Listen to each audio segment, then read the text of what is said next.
A friend of mine, just very quickly, a friend of mine has a thing called a happy jar, and everything that's good that happens to her, she writes it on a bit of paper, folds it up, puts it in the jar, and if at the end of the year she thinks, oh, it's been a really rubbish year, she goes back through that and looks at them all and thinks, God, look at all the lovely things that's happened to me this year. It's lovely. Good suggestion. Yes, I was reading something this morning about it's 180 Catholic nuns were asked to write about their lives.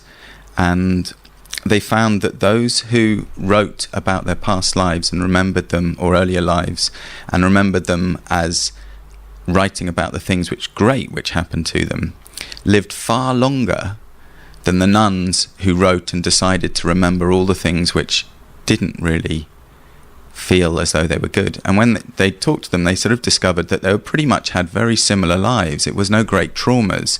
It was the way in which they were repeating stories to themselves. So you live longer. If you look at people in work, they have a much higher productivity. They have a much less time off. They're ill far less. Rates of heart disease are way lower for people who are happier.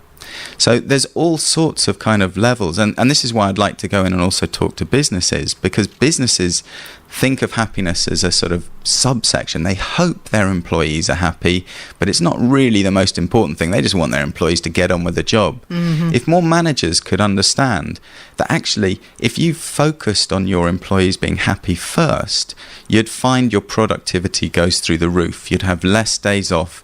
You'd have more ideas being created by your workers. You'd have more interest being shown in the work which they're doing. So there's all sorts of benefits to it, and it's all about patterns of thinking and behavior. So it includes the body as well. You know, patterns.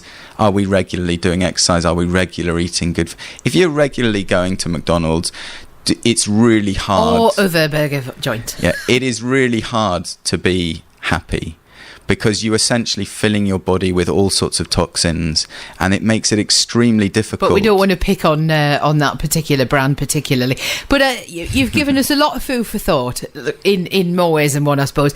Thank you so much for coming in. I definitely would like to get you back in and talk about other areas that you cover, if you'd be happy to do so.